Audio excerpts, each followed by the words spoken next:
Beberapa waktu yang lalu ada seorang perempuan mengaku pernah hafal Al-Quran. Dia sudah tidak lagi pakai hijab, rambutnya terurai. Kemudian dengan kurang ajarnya, baik dirinya maupun pembawa acaranya menghina-hina orang yang hafal Al-Quran. Dia bilang, saya dulu hafal Al-Quran. Saya dulu hafal Al-Quran, saya dimuliakan, dihormati di sana, dihormati di sini. Orang pada minta air sama saya, orang pada minta doa, sambil ketawa-ketawa. Jadi dia lihat tuh perilaku umat Islam yang menghormati dia, yang menghargai dia, yang meminta tabarukan karena dia hafal Quran, dihina-hina ya. Ini perbuatan begini, perbuatan berbahaya ini perbuatan kaum zindik ya ikhwan.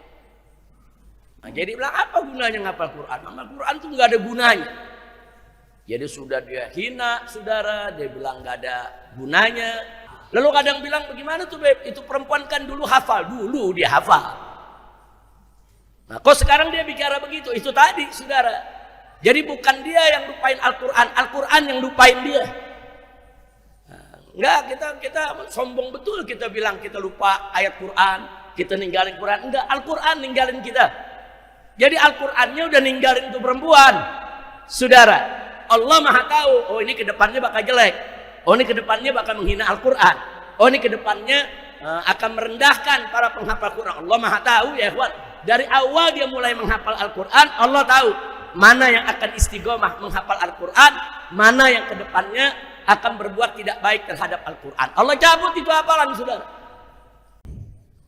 Assalamualaikum warahmatullahi wabarakatuh. Bismillah, walhamdulillah, wassalatu wassalamu ala rasulillah wa ala alihi wa sahbihi wa mawalah. Siyadatul habaib asyurafa wa sa'adatul ulama il-fudala wa jami'il hadirin wal hadirat al-ahibba'il a'izza rahimakumullah. Usikum jami'a wa nafsi bi taqwallah wa bi ta'ati rasulillahi sallallahu alaihi wasallam. Fasallahu subhanahu wa ta'ala an yaj'alana jami'an minal muttaqin. Amin ya rabbal alamin. Alhamdulillah, dari malam Kamis ke malam Kamis pengajian majelis taklim rutin di Masjid Al-Islah terus berjalan. Dan alhamdulillah para guru-guru kita secara bergiliran terus mengisi pengajian. Dan akhirnya sampailah kita kepada malam tawakufan, yaitu kita tutup sementara majelis ini sehubungan akan datang bulan Ramadan. Kali ini semua pengajian kita tutup.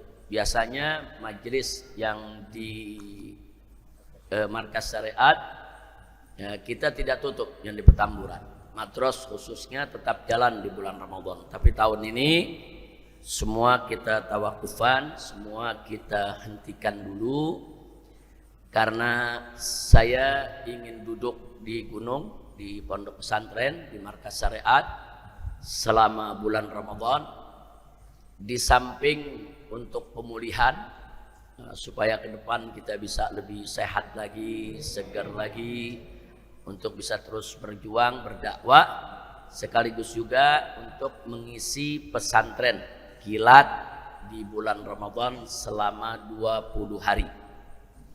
Jadi memang ada kitab baru yang saya baru selesaikan, saya tulis dan akan kita kaji, kita ajarkan selama 20 hari di Markas Syariat Megamendung, insya Allah.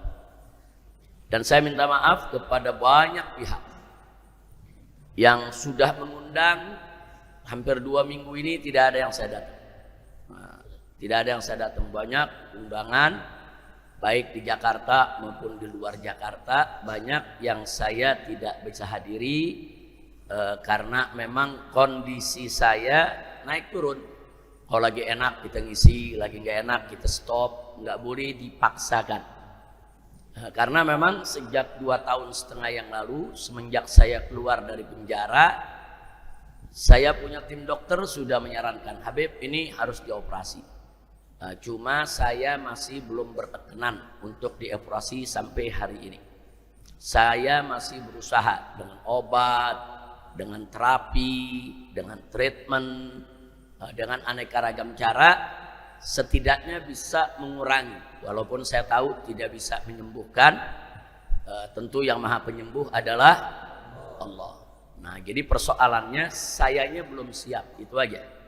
Jadi masih ada pertimbangan-pertimbangan yang saya tidak mau dioperasi. Dokter sudah ngejar terus, sudah 2 tahun setengah. Mereka ngingetin, Habib ini udah 2 tahun setengah ini. Nggak apa-apa, selama saya masih bisa ngajar, bisa nulis, bisa baca kitab, bisa keliling, saya masih menghindar untuk tidak dioperasi. Mudah-mudahan masih ada jalan lain, kecuali kalau sudah buntu semua, tidak ada jalan lain dan penyakit itu memang sudah nggak bisa kita ngapa-ngapain lagi, apa boleh buat. Doakan aja biar kita sehat walafiat. Jadi kita sekarang mulai coba berkenalan dengan penyakit, akrab-akraban ya. Kita berteman dengan penyakit, kita tegur, kita ajak ngobrol tuh penyakit ya. Kita temenin aja, kita temenin. Jadi karena penyakit itu juga makhluk Allah. Penyakit itu makhluk Allah. Virus-virus yang ada di seluruh dunia ini makhluk Allah, saudara. Jadi kalau Allah tidak izinkan untuk menyerang kita, dia nggak bisa menyerang kita.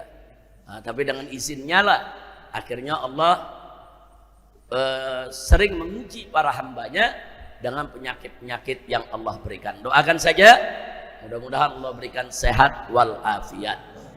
Amin ya rabbal alamin. Jadi saya sampaikan ini hanya ingin minta maaf kepada pihak yang udah ngundang, tapi selalu saya kirim pengganti. Kadang-kadang yang gantiin saya ada Habib Muhammad bin Hussein Al-Attas, Ketua Umum FPI, kadang-kadang Habib Hanif bin Abdurrahman Al-Attas yang juga menggantikan saya, kadang-kadang Habib Alwi bin Hasan bin Sumit, kadang-kadang Habib Muhammad bin Hadi Al-Habsyi, yang mana aja. Alhamdulillah Allah kasih mantu banyak ya. Allah kasih mantu banyak, laki semua pada jadi ustadz, jadi pada ngegantiin. Alhamdulillah, saya lihat juga bagus-bagus, ramahnya bagus, ilmunya bagus, perilakunya juga bagus. Mudah-mudahan seterusnya Allah jaga mereka. Amin ya rabbal alamin. Jadi paling tidak saya bisa kontrol agar mereka bisa berdakwah, berjuang sesuai dengan aturan yang dibuat oleh Nabi kita Sayyiduna Muhammad Sallallahu Alaihi Wasallam. Selanjutnya saya tidak ingin berpanjang lebar.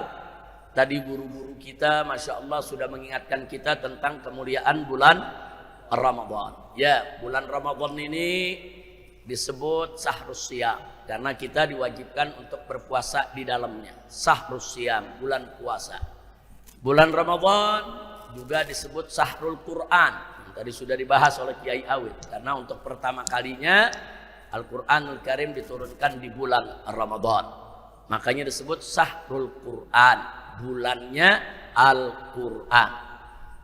Bulan Ramadan juga disebut Sahrul Qiyam, karena banyak umat Islam di mana-mana tempat, bukan hanya para aulia, para ulama, sampai orang awamnya sekalipun.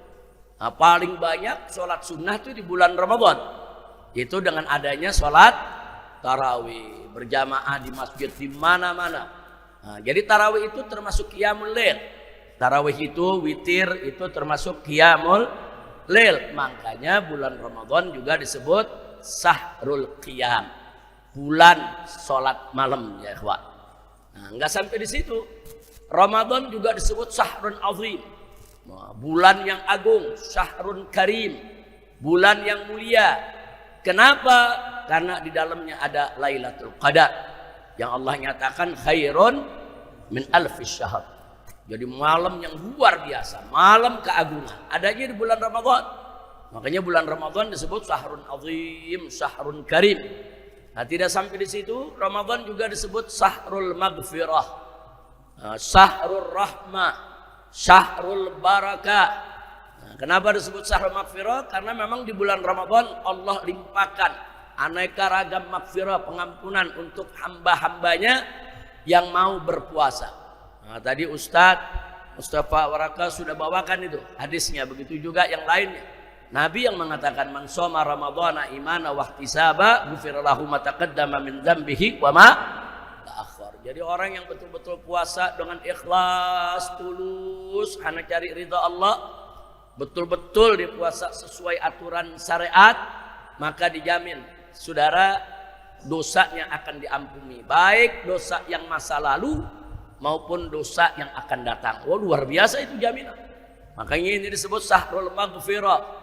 Jadi rugi benar kalau bulan Ramadan kita nggak dapat pengampunan dari Allah. Udah dosa kita banyak, maksiat kita banyak, kesalahan kita banyak.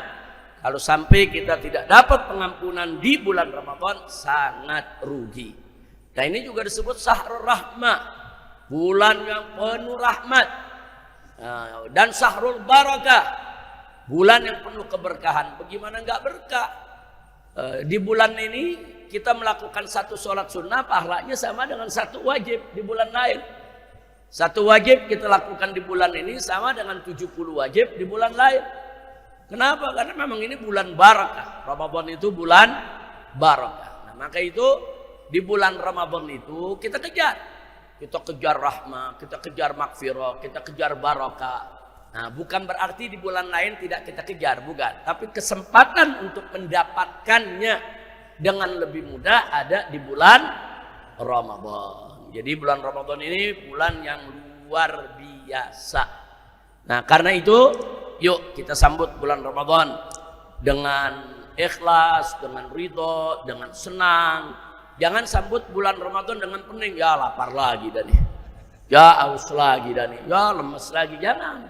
Orang-orang beriman nggak ada tuh keluhan begitu ya kawan. Justru mereka masuk Ramadan senang, gembira. Nggak ada tuh beban seperti itu ya kawan. Sambut bulan Ramadan dengan senang, dengan gembira. Kita berpuasa di siang harinya, kita qiyamul lail di malam harinya.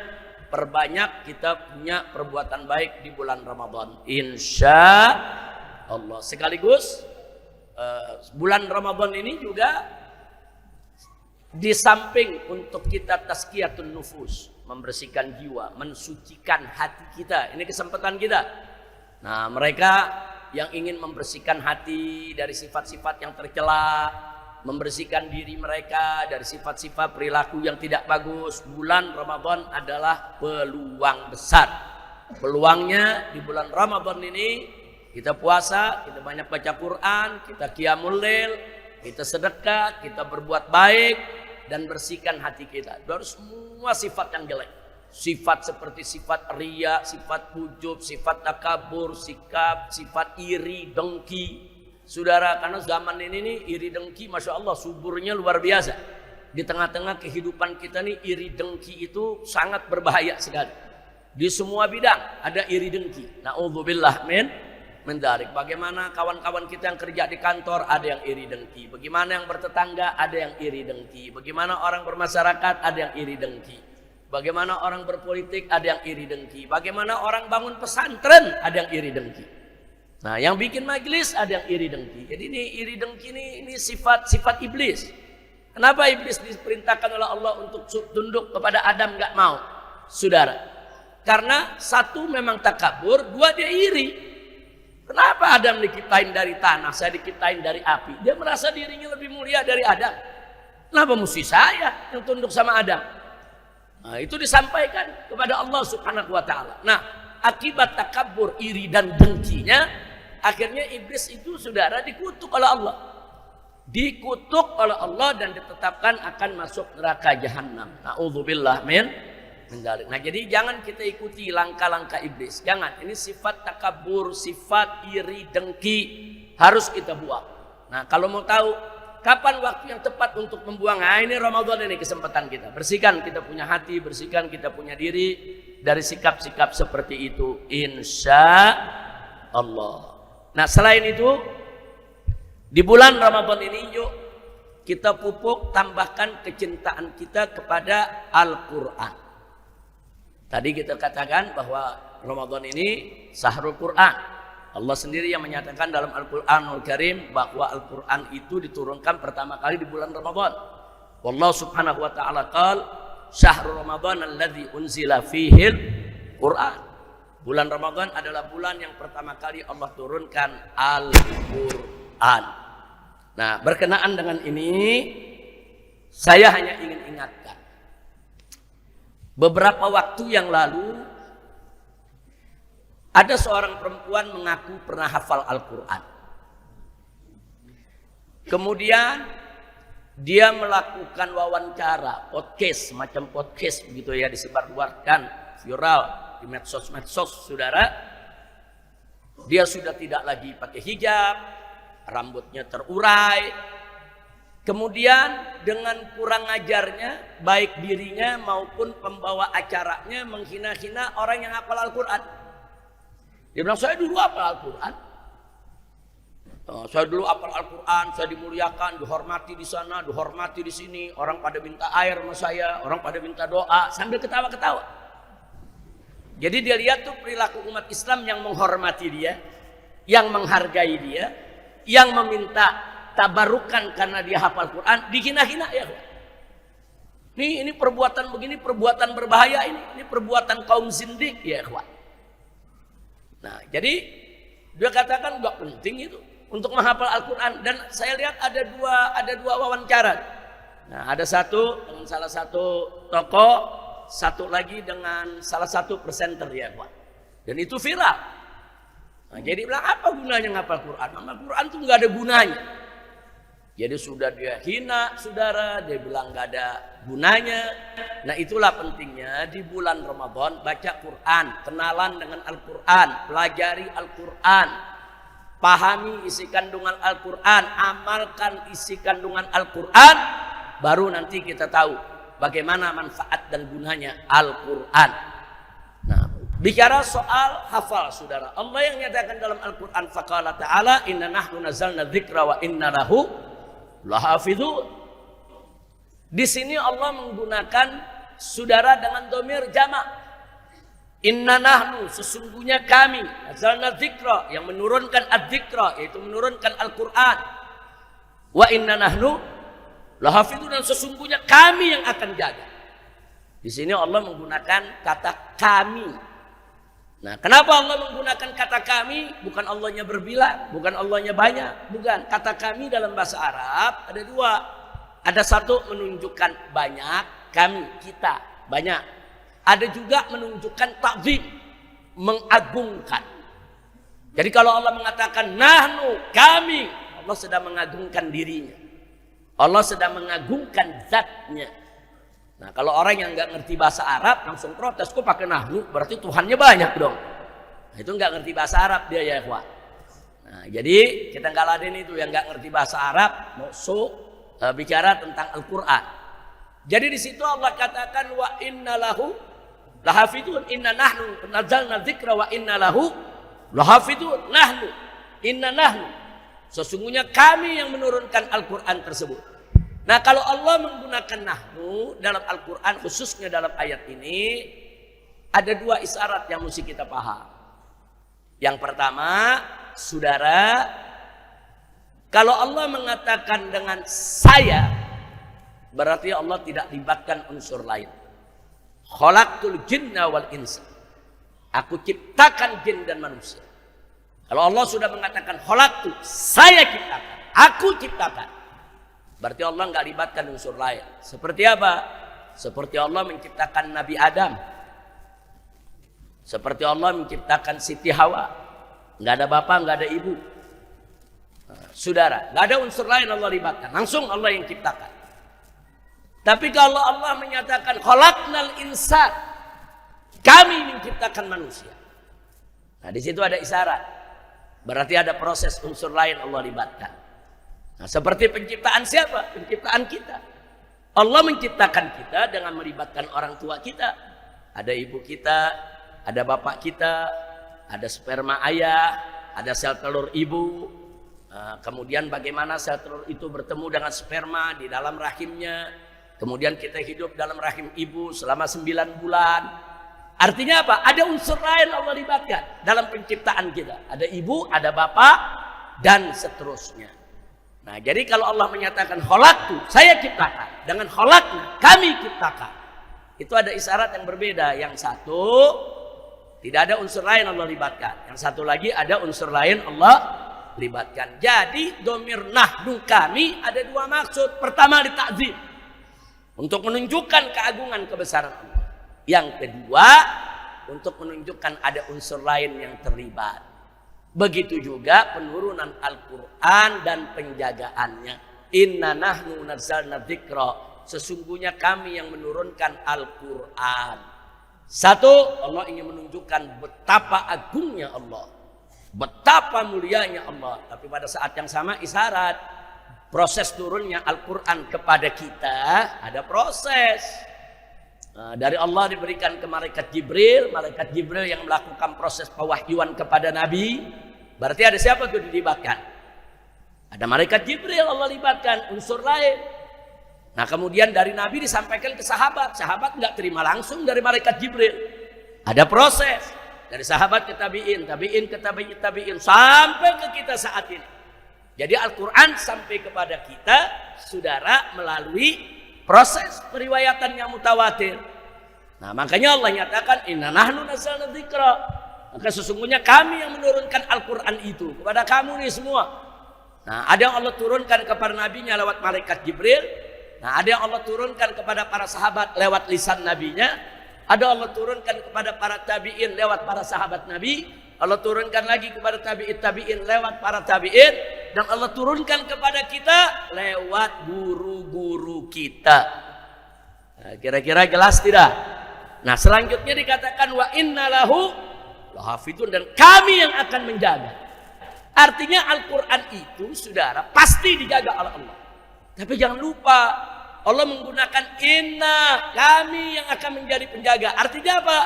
Ada unsur lain Allah libatkan saudara. Siapa yang Allah libatkan? Di antaranya adalah para huffaz, para penghafal Al-Quran. Jadi jangan sembarangan kedudukan penghafal Al-Quran. Lalu kadang bilang bagaimana tuh Beb? Itu perempuan kan dulu hafal, dulu dia hafal. Nah kok sekarang dia bicara begitu? Itu tadi saudara. Jadi bukan dia yang lupain Al-Quran, Al-Quran yang lupain dia. Enggak, kita sombong betul kita bilang kita lupa ayat Quran, kita ninggalin Quran. Enggak, Al-Quran ninggalin kita. Jadi Al-Qurannya udah ninggalin tuh perempuan. Saudara, Allah Maha tahu, oh ini kedepannya bakal jelek. Oh ini kedepannya bakal menghina Al-Quran. Oh ini kedepannya akan merendahkan para penghafal Quran. Allah Maha tahu ya ikhwan. Dari awal dia mulai menghafal Al-Quran, Allah tahu mana yang akan istiqomah menghafal Al-Quran, mana yang kedepannya akan berbuat tidak baik terhadap Al-Quran. Allah cabut itu hafalan saudara. Nah, jadi boleh tes lagi sekarang. Enggak ada yang hafal lagi. Udah hilang. Al-Quran pergi ninggalin dia. Na'udzubillah min dzalik. Hati-hati apabila Al-Quran, menghafal Al-Quran itu tidak ada guna saudara. Satu, mari kita lihat. Israel pernah mencetak puluhan ribu mushaf Al-Quran. Dia cetak dengan teknologi tinggi saudara, persis seperti cetakan yang ada di Saudi Arabia. Bagus kertasnya, bagus covernya saudara. Dia rubahnya nggak banyak. Ada yang dirubah satu huruf, ada yang dirubah satu harokat saudara. Tapi itu bisa merubah arti. Bagaimana itu bisa terbongkar cepat? Begitu itu beredar saudara, hanya hitungan nggak sampai harian udah kebongkar, ketahuan. Siapa membongkar? Yang hafal Quran. Begitu dia lagi baca Quran kok kayaknya lain sama hafalan. Dia baca ayat berikutnya lagi kayaknya ada janggal sama hafalan. Langsung kebongkar saudara. Sampai akhirnya mushaf-mushaf tadi oleh negara-negara yang sudah terlanjur menerima ditarik. Di Indonesia pernah kejadian saudara pada saat saya masih SMP atau SMA itu. Jadi ada cetakan saudara dari Departemen Agama yang salah cetak. Bukan sengaja, bukan dipalsukan, bukan salah cetak. Cuman salah cetak saudara satu kata. Nah, terus ada orang belanja masuk ke toko kitab mau beli mushaf Quran. Dia lihat-lihat bagus mushafnya. Begitu dibaca-baca, tahu-tahu dibaca kayaknya lain nama hafalannya. Cuman satu kata. Oh ini mungkin qiraat yang lain kali ini. Coba lihat cetakan yang lain. Ternyata cetakan yang lain saudara benar semua. Ini aja yang beda. Lapor ke Departemen Agama, langsung ditarik oleh Departemen Agama. Semua mushaf. yang udah terlanjur cetak, ditarik. Nah, siapa yang bongkar itu semua? Penghafal Quran. Allah yang jaga lewat para penghafal Quran. Allah yang jaga Quran. Makanya sampai hari ini Al-Quran gak bisa dipalsuin. Bukan gak ada yang masukin, banyak yang memalsuin Quran. Cuman begitu dipalsuin ketahuan, begitu dipalsuin ketahuan, begitu dipalsuin ketahuan. Nah, yang ngebongkarnya siapa? Yang ngebongkarnya adalah para penghafal Al-Quran. Nah, kemudian yang guna kedua apa? Saudara, kalau kita lihat di beberapa negeri, umat Islam dibantai, umat Islam dihabisi. Nah, kalau terjadi genosida di satu wilayah, umat Islam dihabisi. Kemudian penghafal Al-Quran dihabisi. Kemudian cetakan-cetakan mushaf Al-Quran dimusnahkan, dibakar semua. Terus ke depannya negeri itu mau baca Quran dari mana? Yang hafal udah dibunuh, yang cetak udah dibakar, saudara. Tapi dengan banyaknya penghafal Quran jumlahnya jutaan saat ini ya, Pak. Bukan 1-2 orang. Di Indonesia aja yang menghafal Quran ratusan ribu ya, Pak. Bukan sedikit. Nah, dengan banyaknya penghafal Al-Quran, walaupun Al-Quran mushaf itu dibakar ribuan kali oleh musuh, ribuan kali dibakar oleh para penjajah, saudara, bahkan pada saat musuh-musuh Islam itu masuk ke Baghdad, itu isi perpustakaan termasuk mushaf Quran semua dibakar. Saking banyaknya yang dibakar, saudara, dilempar ke laut, laut berubah warnanya jadi hitam karena banyak debu. Tujuannya apa? Supaya Al-Quran ini orang lupa. Tapi nggak bisa, orang Al-Quran itu bukan disimpan di balik lembaran kertas. Nah, bukan fis sutur, tapi disimpan fis sudur. Bukan disimpan di lembaran kertas, tapi disimpan di dada-dadanya umat Islam. Sehingga begitu keadaan mulai tenang, umat Islam yang hafal Quran, nulis lagi itu Quran, saudara. Nah, jadi sekali lagi, kalau orang-orang yang cerdas, saudara, tentu dia akan tahu betapa pentingnya untuk menghafal Al-Quran. Nah, jadi kita sangat prihatin. Udah gitu yang wawancarainya dokter lagi ya. Udah gitu dokternya dari universitas ternama di Indonesia, dosen di sana. Ini apa-apaan ini negeri, saudara? Dia lecehkan penghafal Quran. Jangan, yang sedang menghafal Quran teruskan. Kita dorong, kita bela, hafalin Quran. Yang bisa ngapalin Quran, hafalkan Al-Quran. Anak-anak kita kirim untuk menjadi penghafal Al-Quran. Karena kalau mereka menjadi penghafal Al-Quran, berarti mereka menjadi penjaga Al-Quran. Mudah-mudahan mereka akan dijaga oleh Allah Subhanahu wa Ta'ala. Amin ya Rabbal Alamin. Nah, kemudian yang kedua, saya sudah bahas beberapa waktu yang lalu di majelis ibu-ibu di Petamburan sini tentang pernyataan seorang politisi betina ya ikhwan, yang mengatakan Nabi Muhammad itu juga enggak sempurna walaupun itu pilihan Allah. Ini kalimat-kalimat kurang ajar ini kita lihat kepada Nabi semacam ini sering diucapkan. Kalau enggak ngerti agama jangan bicara agama. Enggak tahu siapa Nabi, kalau belum kenal, kenalan dulu, belajar dulu. Tanya dulu kepada para ulama, siapa itu kita punya Nabi.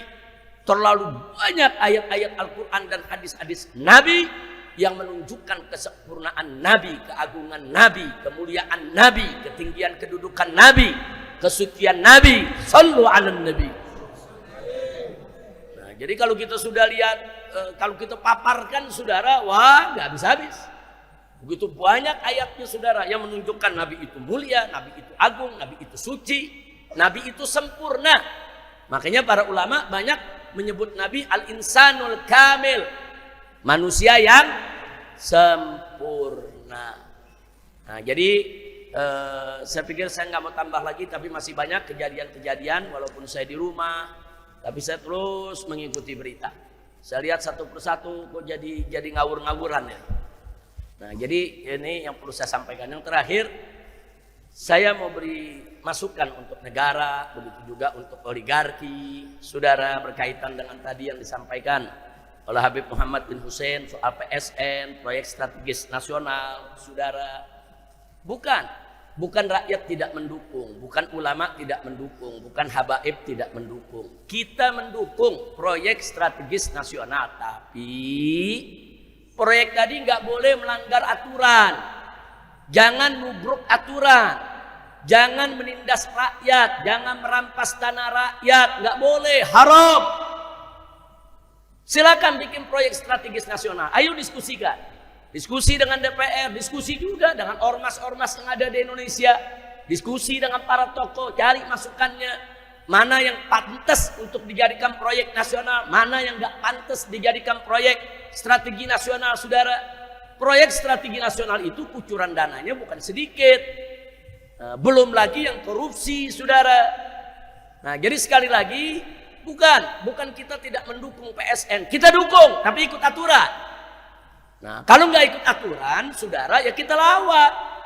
Apalagi kalau ada rakyat yang diusir, rakyat dipukul, baik itu yang terjadi di wilayah Tangerang atau di wilayah Rempang. Nah, saya udah teriak-teriak soal Rempang dari mimbar ke mimbar, panggung ke panggung. Stop cara-cara begitu. Masih tetap aja sampai sekarang dilakukan ya, ikhwan. Nah, kalau begitu caranya, ya siap-siap aja rakyat bakal revolusi. Ini bakal meledak ini ya, ikhwan. Kalau terus-menerus rakyat ditekan, diusir, ditekan, diusir, dirampas haknya, mereka bakal melawan. Nah, kalau itu terjadi, habaib ulama akan bela rakyat. Selama rakyat ada di jalan yang benar, selama rakyat itu jadi ustadz afin wa mazlumin, pihak yang lemah dan terzalimi, wajib kita bela rakyat ya. Nah, maka itu kita udah berikan nasihat dari jauh-jauh hari, janganlah mau PSN coba dikaji ulang. Kita udah sampaikan secara baik-baik. Coba lihat dulu dong, masa tanah rakyat dirampas, kemudian rakyat diperlakukan dengan tidak baik? Nggak boleh, nggak boleh. Seperti di Pulau Rempang ya, Ikhwan. Pulau Rempang itu umat udah hidup di sana dari sebelum Indonesia ada. Mereka tinggal di sana, ada 17.000 penduduk, itu sudah tinggal 100 tahun lebih. Kalau 100 tahun lebih kan berarti sebelum Indonesia lahir. Indonesia kan lahir tanggal 17 Agustus 1945. Mereka udah kakek moyang mereka udah ratusan tahun tinggal di sana. Nah, tahu-tahu sekarang mereka dituduh penghuni liar, nggak punya sertifikat. Orang dulu nggak ada yang ngurus sertifikat. Kadang-kadang girik aja nggak punya. Tahu-tahu datang pengusaha punya sertifikat. Dari mana tuh sertifikat? Dengan alasan ini kami punya sertifikat, wilayah ini kami yang punya. Maka 17.000 masyarakat Melayu yang sudah ratusan tahun tinggal di Pulau Rempang dipaksa harus pindah. Ini nggak betul, lagi-lagi oligarki yang terlibat, saudara. Nah, jadi kita kasih tahu kepada para oligarki, jangan sombong lah. Jangan mentang-mentang kaya raya, punya duit, bisa beli pejabat kanan kiri, terus mau seenak-enaknya. Jangan, hati-hati. Hati-hati. Saya pengalaman dulu di tahun 98. Sebelum 98 begini nih. Pada sombong, saudara pada nggak tahu diri, akhirnya meledak, masyarakat ngamuk di mana-mana. Nah, kita nggak mau terulang lagi tahun 98. Saudara, kita ngalami betul 98 juga kita sudah nasihati, para konglomerat, jangan sombong, jangan semua usaha rakyat kecil diambili satu persatu oleh mereka. Hati-hati, rakyat kecil nggak bisa bersaing, rakyat yang kecil nggak bisa bersaing dengan konglomerat. Tapi kalau mereka sudah marah, nah, mereka bisa ngamuk, mereka bisa revolusi, dan itu terjadi. Nah, sekarang kita nggak mau terulang lagi 98. Tolong, para oligarki jangan sombong, jangan mamer-mamerin kekuasaan. Kita nih berkuasa, siapa melawan kita? Jangan sombong, jangan. Saya termasuk yang protes. Apa tuh mau unjuk-unjukin patung naga segede-gedenya ya, ikhwan? Ada apa? Mau bikin patung naga? Bikin patung naga di rumahnya, bikin patung naga di kelentengnya, bikin patung naga di rumah-rumah ibadah mereka, ditaruh di tengah jalan, di tempat fasilitas umum, segede-gede alihim. Maksudnya apa? Mau nunjukin begitu, nih gua mau pamer, gua bisa bikin apa aja, begitu. Hati-hati, hati-hati, hati-hati ya ikhwan. Jangan pamer-pamer begitu. Kalau kamu bikin patung naga di negeri Cina sana, silakan. Ini negeri mayoritas Islam, apalagi saudara tanah Banten. Jakarta, Banten ini identik dengan Islam. Saudara, melihat patung naga begitu, masyarakat melotot semua. Kiai-kiai melotot semua. Ini mau pamer dewa, mau pamer agamanya, atau mau pamer kekayaannya. Gua kaya, gua mau bikin apa aja, kenapa? Jangan. Hati-hati. Nah, saya minta kepada pemerintah juga untuk mengkaji lagi. Nggak pantas, itu perbuatan yang nggak elok, nggak pantas. Bangunlah, silakan bangun rumah sakit, bangun gedung-gedung yang manfaat, bangun pasar-pasar yang halal, bangun perumahan-perumahan yang bisa dibeli oleh semua pihak. Silakan. Kita nggak anti pembangunan ya Pak. Silakan bangun. Tapi ada aturan-aturan yang nggak boleh dilanggar. Pinggir laut itu milik negara, bukan milik pribadi. Kalau pinggir laut milik pribadi, nanti orang bisa menyelundupkan apa saja, saudara. Bisa menyelundupkan orang dari luar negeri masuk kemari tanpa paspor, bisa menyelundupkan senjata, saudara. Untuk dia berbuat tidak baik di negeri kita, bisa menyelundupkan narkoba. Nah, jadi pinggir laut itu sepanjang pantai semua harus jadi milik negara dan harus dijaga oleh negara, saudara. Jangan diberikan privilege atau hak-hak pribadi siapapun, saudara. Mau Cina ke, mau Arab ke, saudara, mau siapapun mereka, jangan diberikan hak pribadi untuk mengatur laut, saudara. Laut milik negara, negara yang harus atur, negara yang harus jaga. Nah, karena itu bagian daripada pertahanan negara kita. Jebol di lautnya, jebol pinggir pantainya, maka macam-macam barang akan bisa diselundupkan ke negeri kita. Narkobanya, senjatanya, kemudian human traffickingnya, saudara, penjualan manusianya, semua bakal masuk. Nah, jadi sekali lagi ini yang ingin saya sampaikan. Ya, saya sudah 2 minggu ini nggak ceramah, nggak teriak, tapi saya terus ikuti semua berita ya, Pak. Nah, ini nasihat kita sampaikan dengan ikhlas, dengan tulus. Saudara, tolong pemerintah jangan dimanja itu oligarki. Kita tidak memusuhi oligarki. Mereka mau bangun silakan, mereka mau dagang silakan, mereka mau bisnis silakan.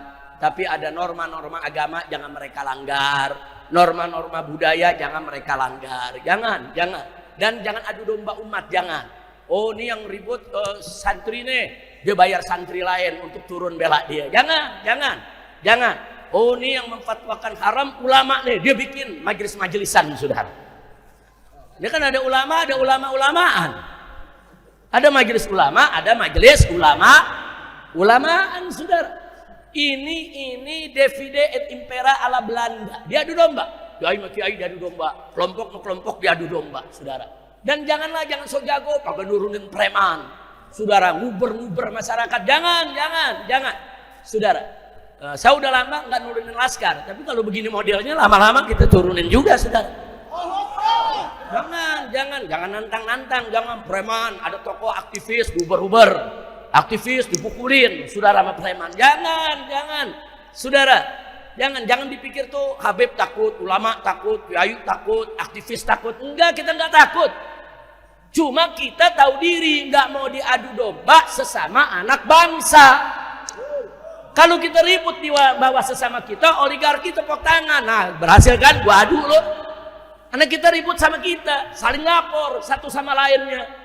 Nah, setannya yang ketawa. Nah, justru saya lagi ajarin umat, setan kita adu. Jangan kita diadu sama setan. Lu betul-betul lagi. Gue nggak nanya kayaknya. Kalau tadi Habib Muhammad nanya, betul. Saya nggak nanya, main betul-betul lagi. Kelihatannya udah mulai emosi semua. Ini dia nih gara-gara makan kerak telur kali ya. Apa pala ikan asin yang dimakan? Masya Allah, kira-kira jelas ya. Nah, ini kita sampaikan nasihat. Saya sudah sampaikan ke atas. Saya sudah sampaikan kanan kiri. Kan kita kan sebelum teriak di mimbar kita mesti sampaikan dulu ya, ikhwan. Kita sampaikan baik-baik ini begini semua. Soal naga saya sudah sampaikan juga. Janganlah itu kalau dibuat di wilayah vihara mereka silakan. Dibuat di tempat ibadah mereka silakan. Dibuat di jalan, ditonton orang. Apalagi daerah Banten yang identik dengan daerah Islam ya, ikhwan. Jangan main-main. Jadi wajar kalau orang Banten ngamuk, saudara. Nah, jadi sekali lagi saya setuju apa yang tadi sudah disampaikan oleh Habib Muhammad bin Hussein soal laporannya bagaimana sikap FPI sebetulnya. Kita mendukung semua gerakan rakyat di mana saja, saudara, selama untuk membela negara, membela agama, membela rakyat, membela kebenaran, membela yang hak. Kalau bela yang salah enggak, kita enggak boleh terlibat di sana. FPI tidak boleh untuk membela yang salah siapapun dia ya, Pak. Kalau salah katakan salah, benar katakan benar. Nah, itu yang saya mau sampaikan. Mudah-mudahan insyaallah Allah Subhanahu wa taala menjadikan negara kita baldah thayyibah wa rabbun ghafur. Amin ya rabbal alamin. Ayo sebelum kita tutup dengan mahal qiyam, juga katanya ada nasi uduk ini malam. Kayaknya nasi uduknya udah dingin nih. Alas, ayo kita selawatan dulu ya rame-rame semua. Ini nanti dibacain pengumuman. Iya. Atau sini. Ini kapan? Hari Kamis malam Jumat yang akan datang. Nah, kita udah libur nih pengajian ya. Nah, tapi ini ada pawai obor Petamburan Bersatu. Setarnya dari wilayah masing-masing, RT masing-masing, finishnya di Jalan Petamburan 4 ya, kawan. Nah, jadi ini untuk warga Petamburan khususnya, yang lain mau ikutan juga boleh. Nah, untuk menyambut datangnya bulan Ramadan, insya Allah ini tarhib bulan Ramadan. Nah, waktunya ba'da sholat isya, insya Allah. Ayo sama-sama kita baca selawat Badar. Saya lagi rindu sama selawat Badar. Nah, ini selawat Badar nih dulu kalau kita baca bawaannya mau perang dulu ya. Nah, dulu kita lawan Ahok pakai selawat Badar, Allah kasih menang, nggak usah khawatir saudara. Nah, cuman sekarang kita lagi repot nih, rakyat di mana-mana lagi teriak adili Jokowi, adili Jokowi. Ada yang teriak hidup Jokowi. Pusing. Hus, lu tahu? Oh ya sudah, jangan disebut ah. Lu demen lu nyari gara-gara. Ya bukan kan pusing kali kita lagu teriak adili Jokowi kan mantap gak tuh? Kayak ada yang teriak hidup Jokowi. Lu jangan potong nih rekaman. Ini potongan ini rekaman saya dipotong cuman hidup Jokowi itu doang yang disiarin. Nanti bilang Habib Rizik hidup Jokowi. Kacau. Ini yang ngerekam nih ketarain nih. Nah, saya nggak ngomong begitu ya. Tapi udah paham pesennya kan? Udah kita doain aja lah biar para pemimpin kita dapat taufik hidayah. Biar Bapak Presiden kita, Bapak Wakil Presidennya, Bapak Menteri-menterinya, pejabatnya semua dapat taufik dan hidayah. Bisa jadi pemimpin yang baik, pemimpin yang bela agama, bela negara, bela rakyat, panjang umur dalam taat dan ibadah. Amin. Dan Allah Maha tahu apa mereka bisa baik atau tidak. Kalau mereka tidak bisa baik, kita minta kepada Allah segera dicabut saja, ganti dengan yang baik. Rakyat Indonesia sudah terlalu lelah dikerjai oleh para pemimpin yang tidak baik pada fase sebelumnya. Nah, kita nggak mau ini berlanjut. Ala hadhihi niyya wa likulli niyatin salihah wa ila hadratin nabiyil mustafa sallallahu alaihi wasallam bisiril fatihah.